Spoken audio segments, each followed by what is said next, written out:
everyone. How are y'all doing today? Today, we are going to look at an agricultural review, and this is AP Human Geography. This is Ann Lindsley again in Baylor High School in Houston, Texas. And our review is going to be looking at patterns and processes and societal change in agriculture today. So I want to share my screen with you, and we will get started. And here we go.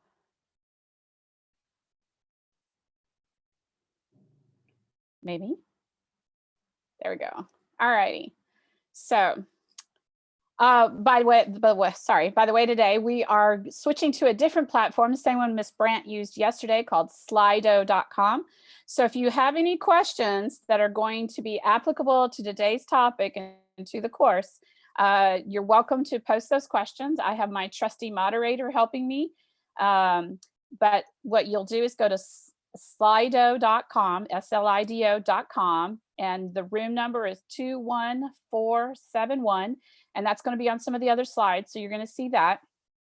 Please keep everything appropriate and brief as possible, and he is going to assist me in filtering questions and helping you out and calming some of your fears, and there's nothing to be afraid of. So we are going to go forward. So let's begin with looking at yesterday's questions. Yesterday's questions dealt with some topics within agriculture as well. And this is actually a former question that we had a few years back. And in this, you had to identify the grain crops shown in each photo. I hope you said wet rice dominant. They actually took rice. Grain would have worked for photo Z. Photo Z is actually wheat.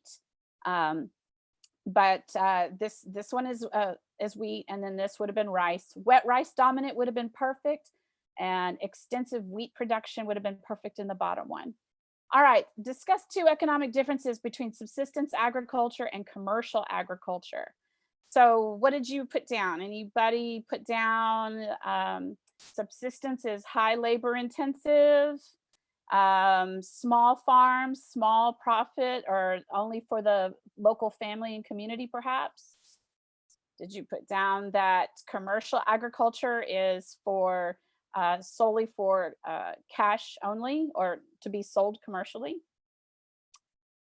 There's a few other answers. Since this is a released question, you can go and look this one up also to get the other list of other answers that you could have put in.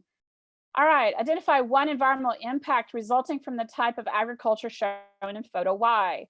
And environmental impact from Y. What do you think you could have put in here? Those of you in environmental science better pop to that one really fast, because that's an overlapping topic. Increased amount of water usage, soil erosion, methane release. What else would you might have put? There is a list of them besides those answers that you could have used.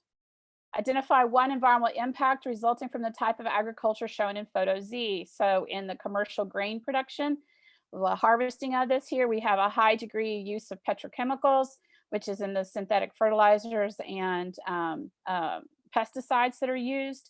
You also have a high degree of fossil fuels that are used to operate the machinery. That counts as well as air pollution from the machinery. Any of those would have worked, as well as there are some others. All right, so once again, we're going over this all the time. We can't not make sure everyone knows this. So 2 questions on May 12th, one for 25 minutes, one for 15 minutes. In these questions, you will be asked to describe and explain geographic concepts. You're going to analyze geographic patterns and relationships, okay? You're going to describe and explain and apply geographic concepts, okay? But you're going to have task verbs, and those task verbs are going to be explain and compare and describe, okay? So makeup exam once again is on June 1st, and there's going to be further updates and repeats of all the different videos that College Board has provided for the students, the teachers, and the parents available on the coronavirus update page on the very first, when you open up the AP College Board site, you will see that. All right, more of that will come because we're going to spend 2 weeks reviewing for just the FRQs and prepping for that. So today we are going to look at the spatial processes and societal change that appear in Unit 5 in agricultural and rural land use patterns. So what we're looking at is how agriculture has changed over time because of cultural diffusion and advances in technology. So how has it changed over time? So what concepts have changed, what ways that we farm have changed, how has that happened through diffusion? So keep in mind, we have this is a big idea. We also have the skills, and then we also have the themes, and one of those themes will make appearance here. Now, in this particular spot, I wanted to show you this 2-minute, 36-second, real quick video from the Peterson Farm Brothers site. And it's really a great video. I use these all the time in class to give my students the chance to see what does a commercial family farm in the United States look like when you grow up on the farm. However, I couldn't play the music with this.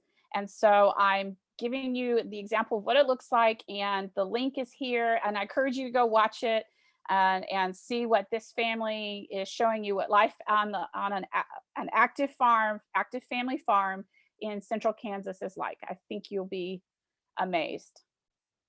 All right, so in this particular topic, we have to go back and look at something that I'm sure you all remember from 3rd grade, because this is how long we've had this topic.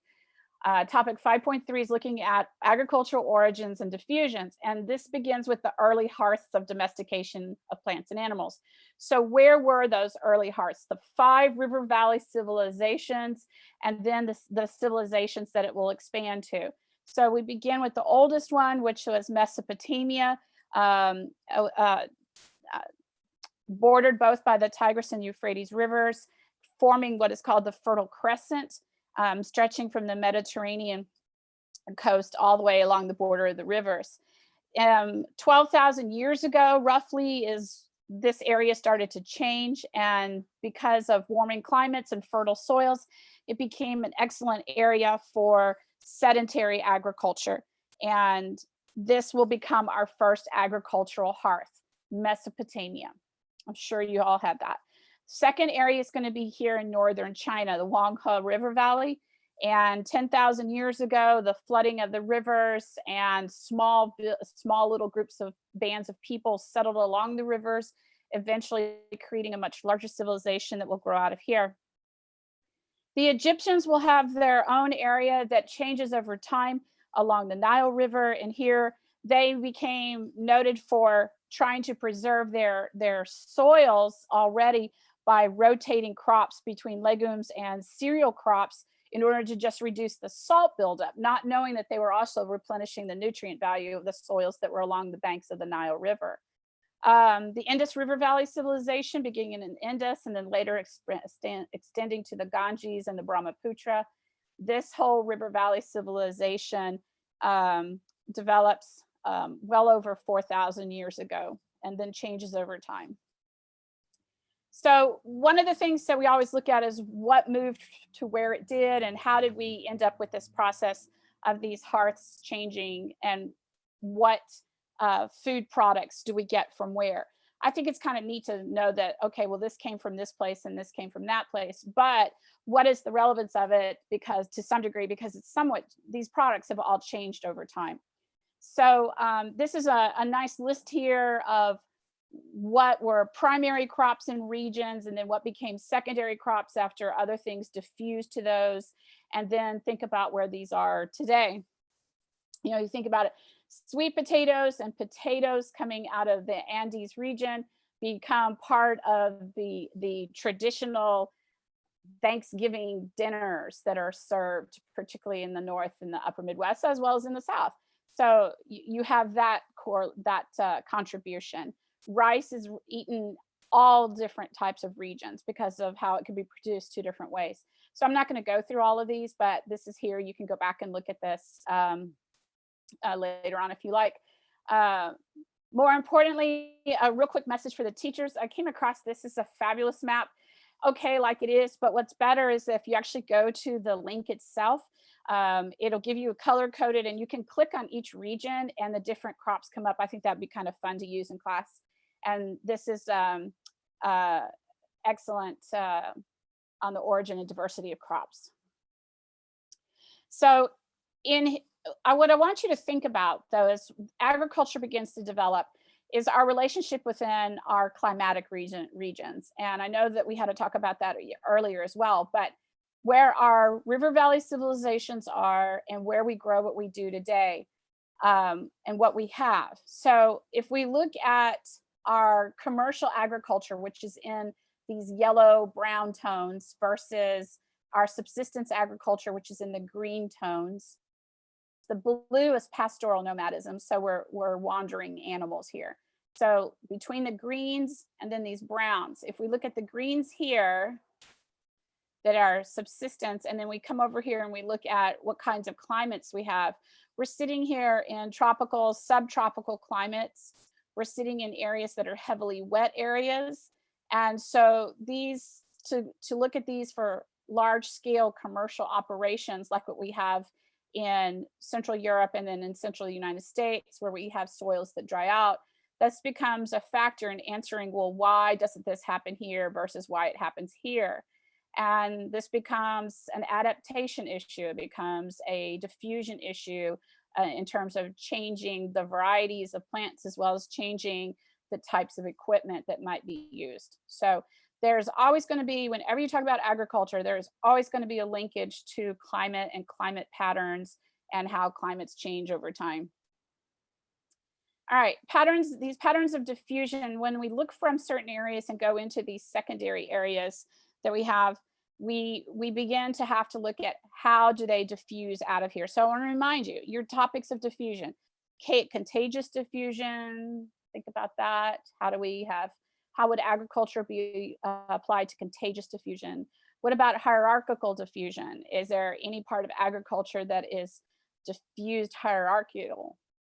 Is there a stimulus type diffusion? How about the ideas about how we plant things and types of plants that we could make into hybrid plants? Relocation diffusion obviously is easy, but agricultural ideas and practices are spread when people move to new areas, so that is contagious. And when one group trades with another group, and then they want to raise something in their own area in order to profit off of it or for consumption. So if it's not ideal, same climatic growing periods or places, then they have to alter that as well. A good example of the transfer of the type of technology is actually drip irrigation. Ancient forms of drip irrigation were found in Egypt and in Afghanistan. In the 1920s, the Germans were using perforated pipes for irrigation. And then the first efficient drip irrigation system will actually be developed in Israel, and then it spreads to the United States and in Australia. And the one thing that all of those areas, with the exception of the Germans, had in common is that they are all much more arid areas where getting water to plants was going to be the only way to really efficiently expand crop production. So we see secondary diffusion practices as advances in technology. All right, this is also interesting to look at crops by certain products. And in particular, the potato. I bet you were going to think I was going to use chocolate or coffee. Most of the teachers, most of the students have had coffee and coca. My students did as well. But there's also the potato. The potato is an interesting aspect of diffusion, because the potatoes actually came from the shores of Lake Titicaca in Peru at about 4000 BC. And then it transferred to Spain, and then it transfers to Europe in the 17th and 18th centuries. And then it's going to transfer to China in the 17th century. And today, China is the largest potato producer in the world. And in the 17th century, the Portuguese took the potato to India and then to Australia by the British in the 1770s.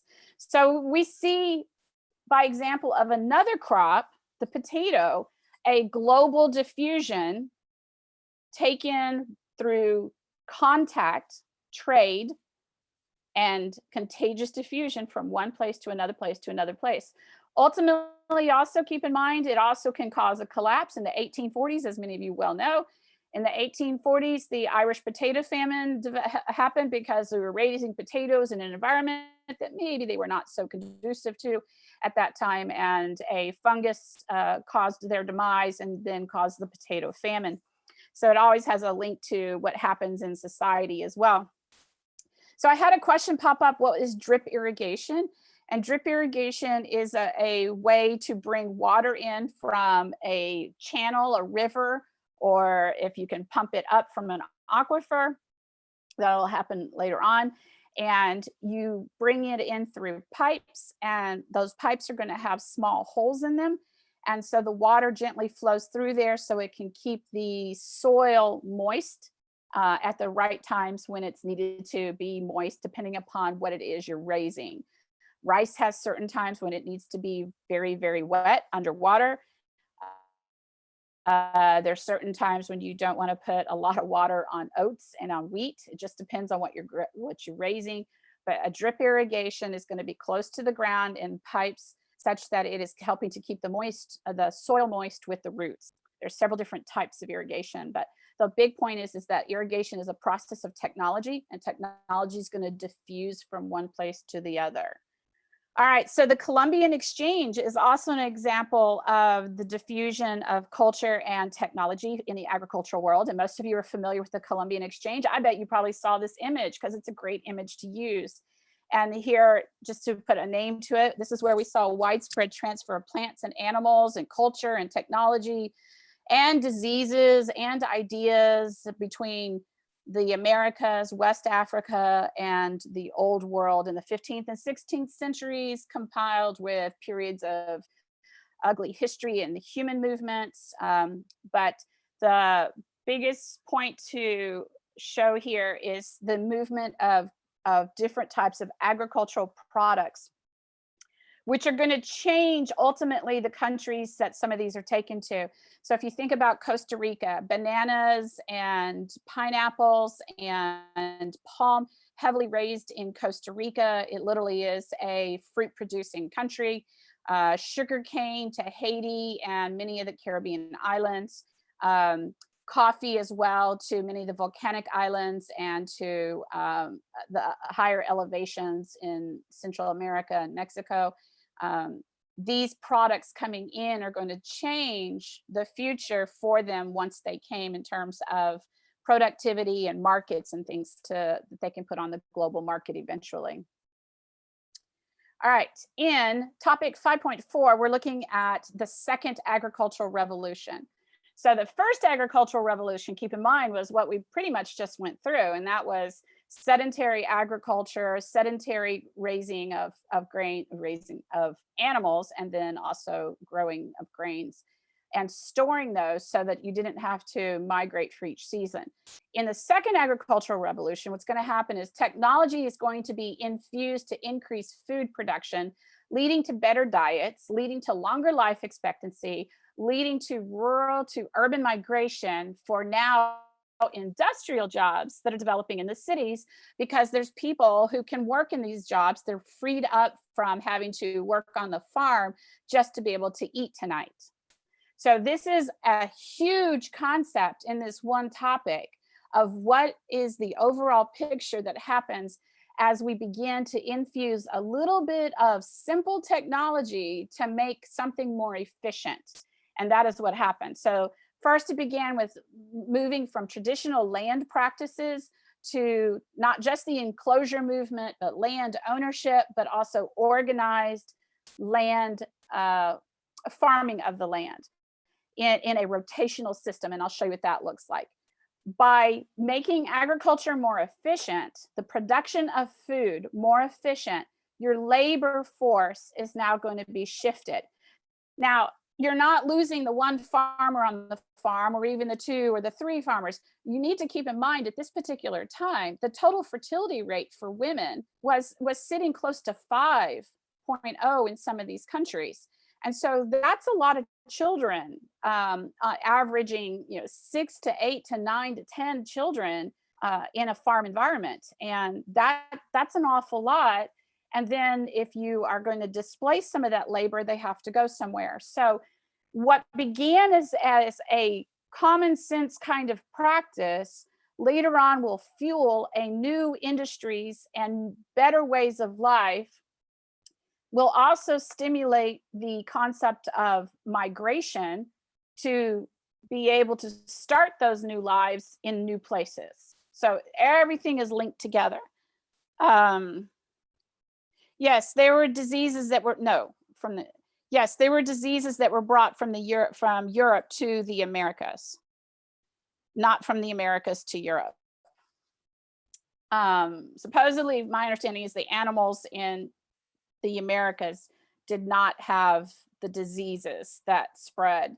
It was the Europeans that had the diseases that spread to the Americas. But let's go back to the second agricultural revolution. All right, so this is the 4-field crop rotation. So instead of leaving a field fallow, and fallow means not farm, just let it grass over or weed over, don't cultivate it, let animals graze on it. Instead, what they are going to do is establish a 4-field rotation system using certain types of plants, which will replace the nutrients in the soils.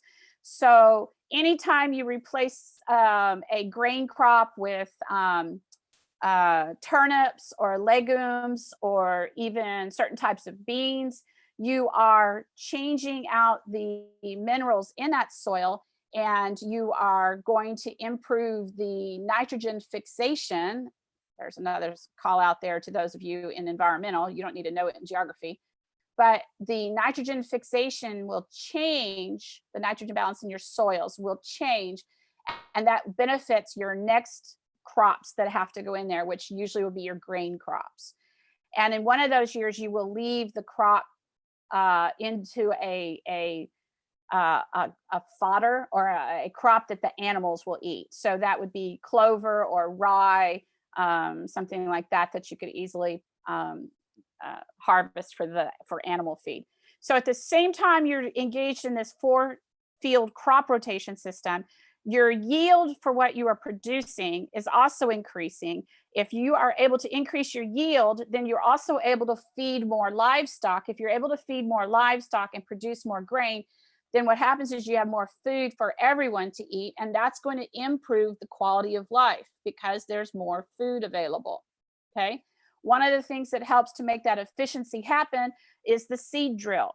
So this is the simple way of planting seeds as you are plowing up a line, a row to plant the seeds. So, and that is exactly what's happening here, is that he's plowing the line in the front and the seed is being forced down into the row. Okay. And then it's being covered from back here. This is very, very simple. It's done on a tractor today, and it's done it all at the same time on the planter. So in addition to more efficiency, we then have to look at how higher yield is also going to change demographically. So go back to Unit 2 when you had the demographic transition model, and here you go. How did it apply to England? Well, we're looking right here at the time period of the second agricultural revolution. So remind yourself about this. The black line is your population increase. So this is your increase in population. The red line is your death rate, and the green line is your birth rate. We are right here at this particular time for England with the second agricultural revolution, going back into the mid 1860s and then all the way forward to about the 1940s for the second agricultural revolution. So at this particular time, notice that the population level increases, but why does the population continue to increase? That's the next question to ask. We have to relate it to this. Because less people are dying. You still have a high fertility rate. Total fertility rate is still 4.1 at this particular time. But what's happening is that fewer people are dying, but that death, that mortality rate is typically in the children, in infants. Your infant mortality rate is still pretty high. And so because of that, that affects your life expectancy. So in 1870, the life expectancy in the United Kingdom, or England at the time, was 40 years old, whereas the world was 29.7. But I have to be absolutely clear that you understand The reason this number seems horribly low is because the statistics are skewed because of the high infant mortality rate. So if you're having 6, 7, 8, 10 children and 4 of them die in toddlerhood, infanthood, if they die at very, very young ages, they are going to become part of the mortality rate, and that pulls down this life expectancy. So today, this number is much higher. It's upwards of right about 80 to 80 between the two, and in the UK and in the United States. But that is because we have a very low infant mortality rate, and our mortality rate is an older age mortality rate now. If you see it all mapped out, because the bar graphs are great, you know, but maps are where it's at. So we have a spatial image of how life expectancy in 1870, at least of the countries that had that kind of data. And we can see that the United States and is behind England. But question here is, why is Canada the same color as England? Think about that one. That's in the political unit, by the way. But the United States and Central Europe are all in the lower 30 age brackets here. All right, so let's go on. The other factor that's also going to play into this is going to deal with the populations themselves, the size of the populations. Populations are increasing. Once again, why are the populations increasing? They are increasing because there's better quality of food. And what goes along with that is increase of people moving to cities, manufacturing, realizing that urban life has issues that have to be dealt with. So what goes along with that is advances in sanitation, advances in healthcare. All of these become combined contributions as a result of being able to better feed the population and release people from the daily chores of providing food for tonight's meal. And at this particular time, 1860 to 2000, I was looking more right here. At this particular time, 1890, what was the world's balance of population look like in a few countries that you'd already seen?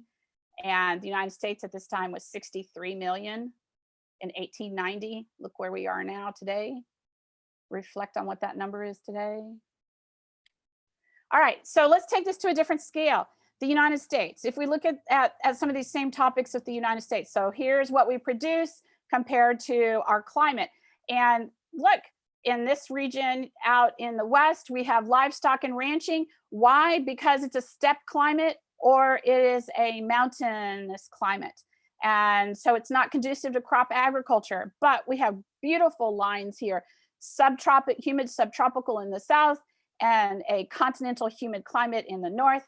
That means that we have plentiful amounts of precipitation. Hopefully, if things are consistent, in some very nice agricultural land. So we have the best type of agricultural practices that are going to be able to develop in an area as the second agricultural revolution is beginning to happen in the United States. What did it look like? Well, here's what it looked like. This is the late 1800s in various locations between Nebraska. This is South Dakota up here at the top. This is Nebraska. And I forget where this one is at, but notice simple tools. Here's a hand plow. Everyone's got their horses and it's all going to be manual labor. This is the United States was the intersection in the late 1800s of the second agricultural revolution, westward expansion, emancipation, and immigration. And look at the size of the families. I don't think you see them all here, but these should be pretty large too. All right, I want you to see what the second agricultural revolution was like.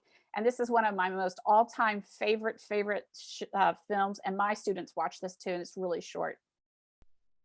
And on the 8th day, God looked down on his planned paradise and said, I need a caretaker. So God made a farmer. God said, I need somebody willing to get up before dawn, milk cows, work all day in the fields, milk cows again, eat supper, then go to town and stay past midnight at a meeting of the school board. So God made a farmer. I need somebody with arms strong enough to wrestle a calf and yet gentle enough to deliver his own grandchild. Somebody to call hogs, tame cantankerous machinery, come home hungry, have to wait lunch until his wife's done feeding visiting ladies, then tell the ladies to be sure and come back real soon and mean it. So God made a farmer. God said I need somebody willing to sit up all night with a newborn colt and watch it die, then dry his eyes and say maybe next year. I need somebody who can shape an axe handle from a persimmon sprout, shoe a horse with a hunk of car tire, who can make harness out of hay, wire, feed sacks, and shoe scraps, who planting time and harvest season will finish his 40-hour week by Tuesday noon and then pain in from tractor back, put in another 72 hours. So God made a farmer. God had to have somebody willing to ride the ruts at double speed to get the hay in ahead of the rain clouds and yet stop in midfield and race to help when he sees the first smoke from a neighbor's place. So God made a farmer. God said, I need somebody strong enough to clear trees and heave bales, yet gentle enough to yean lambs and wean pigs and tend the pink-combed pullets, who will stop his mower for an hour to splint the broken leg of a meadowlark. It had to be somebody who'd plow deep and straight and not cut corners, somebody to seed, weed, feed, breed, and rake and disc and plow and plant and tie the fleece and strain the milk and replenish the self-feeder and finish a hard week's work with a 5-mile drive to church. Somebody who'd bail a family together with the soft, strong bonds of sharing, who would laugh and then sigh and then reply with smiling eyes when his son says that he wants to spend his life doing what Dad does. So God made a farmer. All right. So let me go back and share my screen with you again.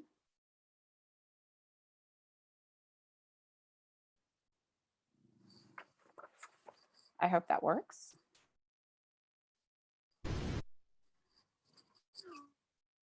All righty. So I always think that that's a really good short film to show you what agriculture looked like in the United States in the 1920s into the early 30s, particularly because it was dealing with the changes that were beginning to happen on the family farm with life in general, but then also beginnings of some more mechanization in particular.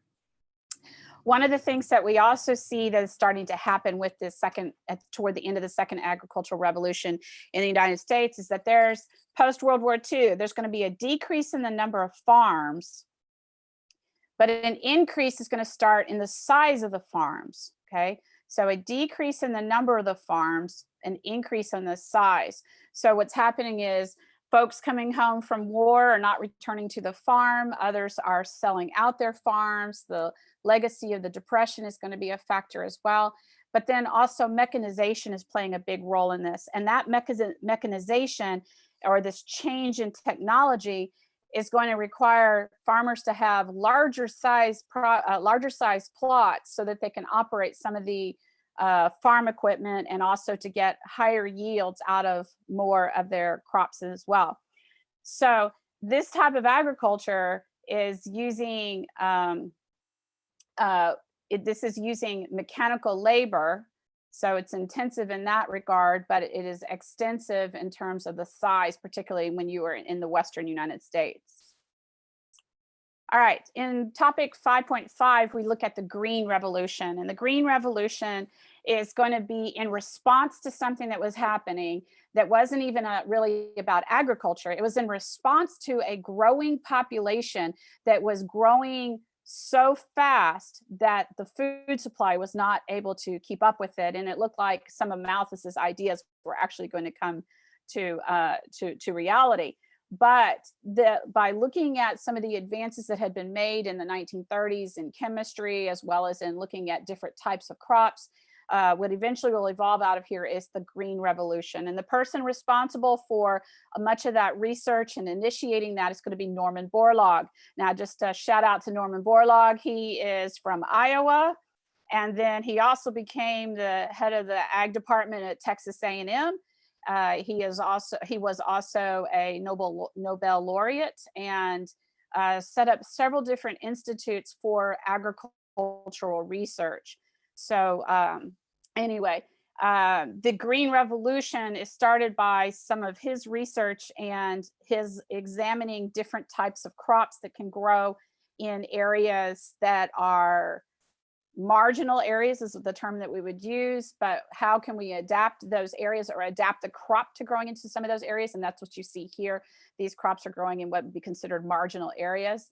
And then also what can we do to adapt crops to different types of climates? All right, so what was happening with this was that we had Mexico in particular was facing a famine, and then followed by India and Pakistan. But Mexico is going to be earlier than this. And what will end up happening is that by going in and taking certain strains of wheat that were tolerant to different types of conditions, and but also had the highest yield, and then also by applying certain types of synthetic fertilizers to them, they were able to increase the yield. And this was important in Mexico because in Mexico at this time, your total fertility rate was about 4.8 to 5, a little bit over 5 in some of the years. Because of that, there was no way Mexico could keep up with wheat production as well as buy wheat that they were importing. So the ability to begin to increase their own wheat yield will actually turn Mexico into an exporter of wheat today than instead of an importer of wheat. The other thing that's interesting that comes out with the Green Revolution is the role that happens in India as well, and I'll talk about that. But the other part comes in actually the Green Revolution as a positive consequence is estimated to have saved us from losing more land to grain agriculture. So, and that's what's in this diagram right here. And what was happening was that in order to keep up with the demand from the population, it was estimated that we were going to have to need another 1.26 billion hectares of land. And to get that much meant that we were going to have to literally cut down forests, more forests than some of the areas that are done today. But this was to literally turn these into extensive grain growing areas. But by being able to increase the yield by using seed that was more proficient than others, by altering that seed to withstand different climate conditions, and also by planting crops closer together and using synthetic fertilizers, we were able to increase the yield to continue to meet the demands of the population. And so the blue part on here is what is estimated that would have been lost if something had not been done to improve crop production. So one of the big arguments always comes up about the agricultural revolution are the consequences, as well as the both the pros and the cons of the consequences of the agricultural revolution. And there's always going to be consequences to everything. So it's better that you can argue both sides and understand how they both happen. So first of all, this was done in an attempt to make agriculture more efficient and head off a potential famine in 3 major portions of the world. By increasing the food production, they were able to reduce the number of people who die of starvation and hunger. The other thing also was they can predict what the yield is going to be pending any natural disasters, because now the crops have a more consistent yield because they know how close you can plant things, what you have to put on it, and you can expect what your yield should be. Because there's more surplus of food, there's less expensive foods, okay? And with less expensive foods, then it's more affordable, or it's more feasible for more people to be fed. I already talked about the decrease in the lands. The other thing also is that the plants, once they began to hybridize the plants or create strains of the plants, they could make them to be more disease resistant by breeding together the seeds that were more tolerant to certain types of diseases like rot, like fungus. Then also growing crops anywhere. This refers to that marginal comment I made, the comment about growing plants on soils that are not ideal or in climates that are not ideal. By implementing mechanical irrigation, by implementing synthetic fertilizers and pesticides, they're able to grow crops in areas that before would not have been able to grow crops. Reducing poverty has also been successful in some of the areas where farmers have been able to raise their crops because there's more food available that they can then sell at local markets. And as a result of more moving to more extensive farming from subsistence farming, they've increased the manufacturing sector because now food production and different types of marketing and shipping sector industries have been able to come off of the food production. Like everything that has a pro to it, there's also a con. So we have the issue of synthetic fertilizers. We have the issue of using petrochemicals on soils, which dries out the soils. And this has been a big problem in India recently. But part of the reason why this has happened is because of overuse of the petrochemicals and overuse of the synthetic fertilizers. It still remains, these are petrochemical products and these will dry out the soils. And that has happened. We do lose millions of acres a year in various locations because the soil just has to be redeveloped.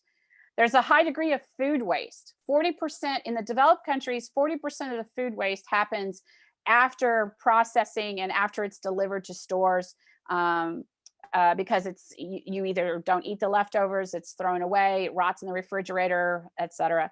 In developing countries, the food waste occurs before processing. Regardless, there's still a food waste, and that's a shame when you have people that are not getting the food and still need it. All right, so the other thing that's happening is that some of the seeds and plants have become pesticide resistant, and by being pesticide resistant, that means they have to come up with new pesticides that may become more toxic in order to target the same problems that they were addressing before. And so this occurs if you're in environmental terms. Bioaccumulation is one of those terms that the bugs become tolerant to it. It also becomes expensive for the farmer. The farmer has to pay for all the inputs.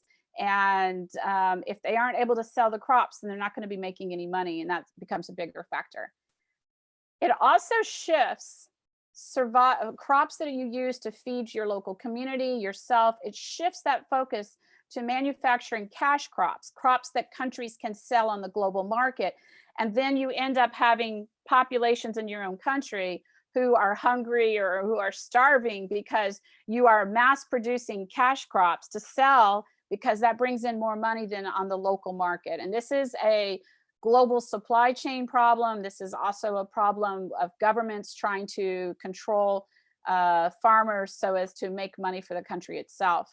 Ultimately, the problem is that hunger still exists, and we still have millions of people who die a year of hunger. And it's not hunger that because they can't get a bag of whatever, it's a hunger because they can't get essential nutritional requirements.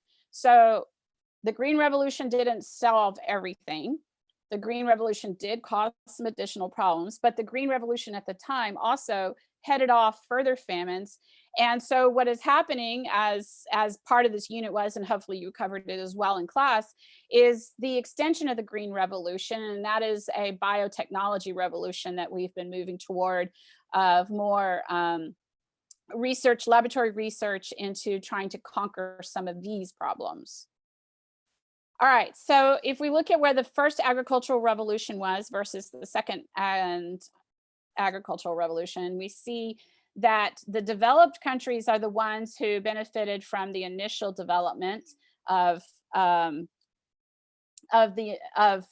initial practices of the second agricultural revolution. The green are the areas in the developing world who are going to benefit from more of the Green Revolution technologies and attempts. And the red dots are actually research centers where they are looking at areas to try and improve agricultural productivity, agricultural yield, and solve the needs of the world's population. And here you can see what has happened in change of yield in a period of 20 years. So particularly rice and wheat were the two big focuses of the Green Revolution initially, wheat in Mexico and also in China, but then also rice in the Philippines on the Rice Institute, rice also in Egypt is going to be a factor as well. But notice how much this is all going to grow, how much their increases on their yields.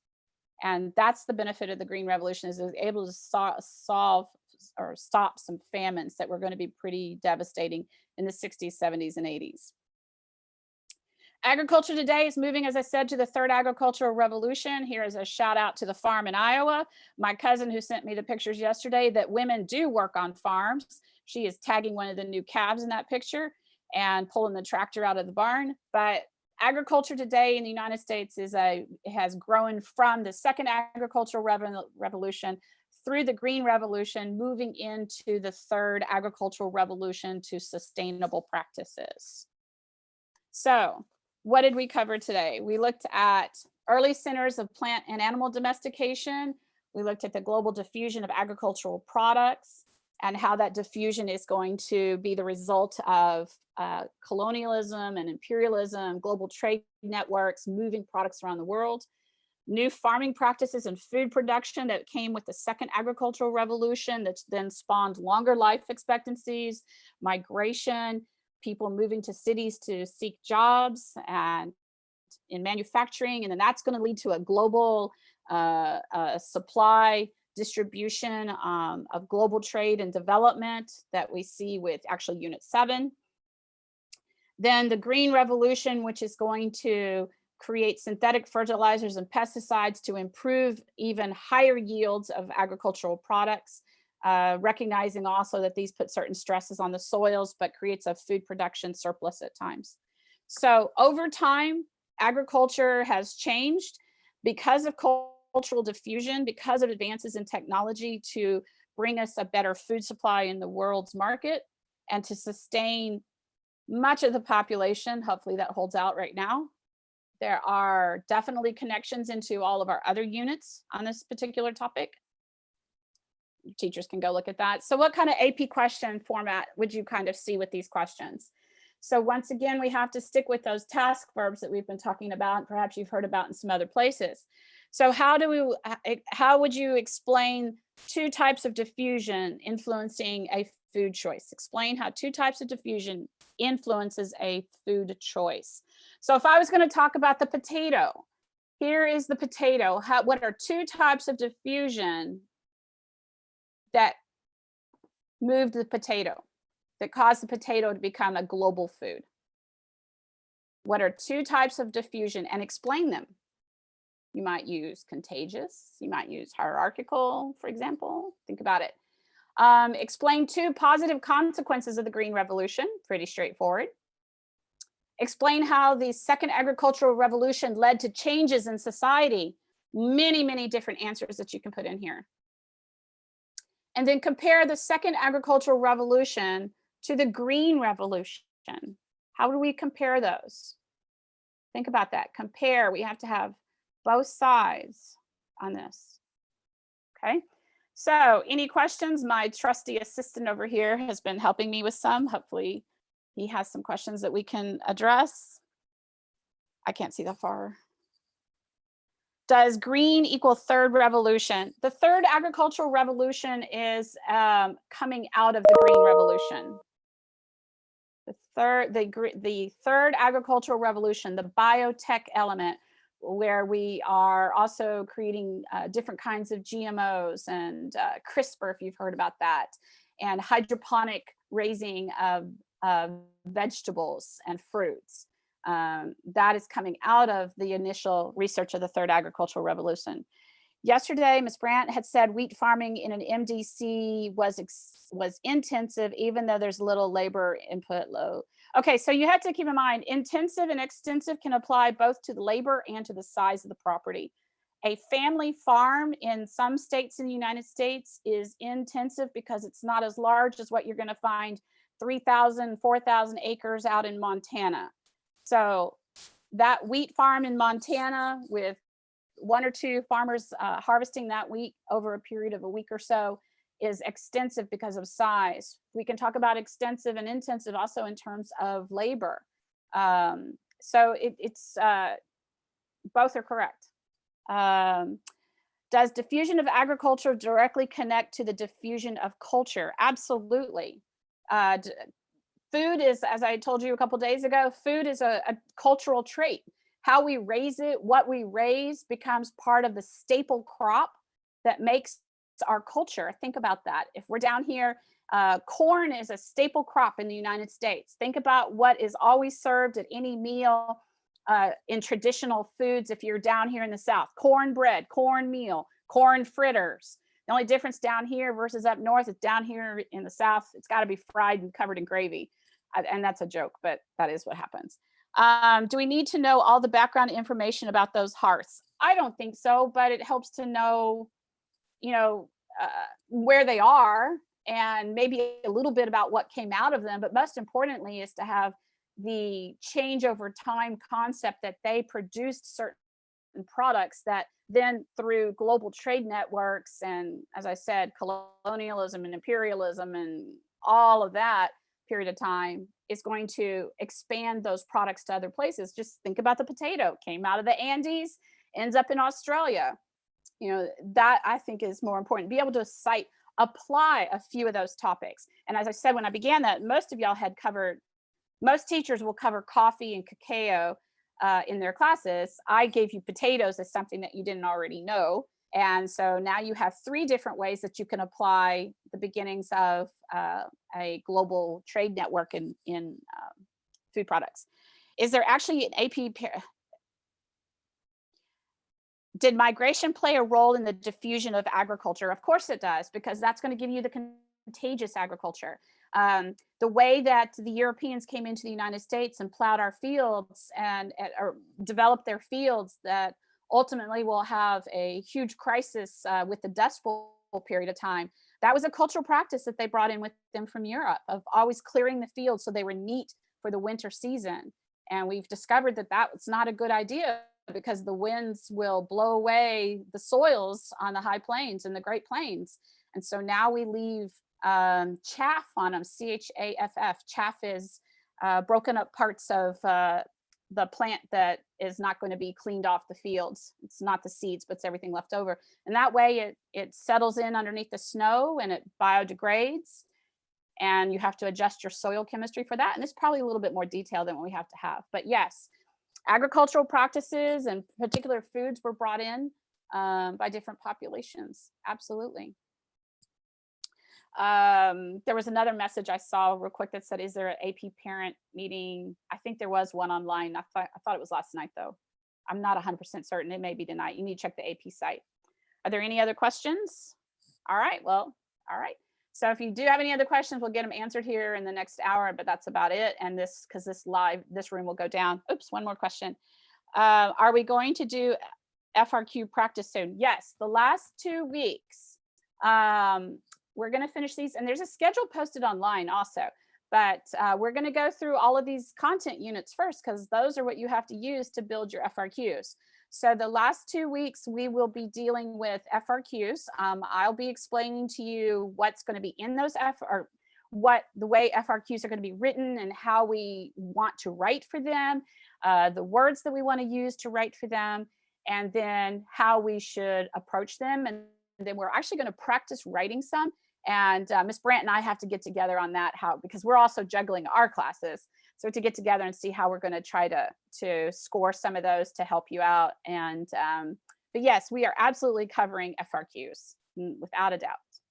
I do want to remind you once again, if you still are not trusting of your technology capabilities, contact College Board. And that's also on their website. I saw that. And if there are no more other questions, I just want to tell y'all thanks again for watching. Y'all take care. Go outside. Looks like a beautiful day down here. Go for a walk. Calm down. We have the rest of this course to finish reviewing you through. I think you're going to be great. All right. Take care.